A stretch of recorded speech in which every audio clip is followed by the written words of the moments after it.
Bismillahirrahmanirrahim. Assalamualaikum warahmatullahi wabarakatuh. Salam sejahtera. Saya Suhaimi bin Sulaiman, bekerja di Kolej Universiti Agronomi Malaysia. Telah berkhidmat selama 10 tahun lebih, mengajar dalam bidang perikawanan.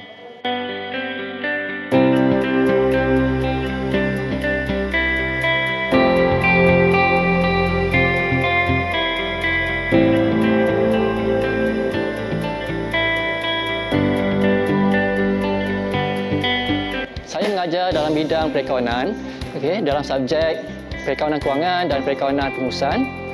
Dalam perikawanan kewangan, anda akan dapat belajar mengenai penyediaan penyata kewangan.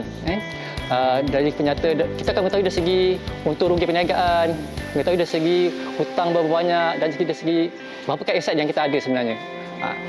Dan juga dalam perikawanan pengurusan, anda akan dapat mengira dari segi kos bahan atau kos dari segi berapakah jumlah aset tersebut, berapakah harga barang tersebut.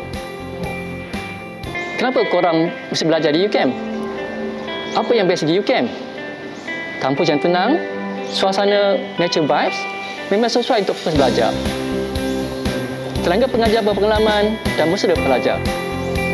Program berasaskan agro, teknologi, perniagaan dan usahawanan sesuai untuk korang yang nak masa depan kukuh dan berilmu. Banyak aktiviti pelajar dan peluang sambung kerjaya selepas grad. Joran yang berpatutan dan bantuan kewangan pun disediakan.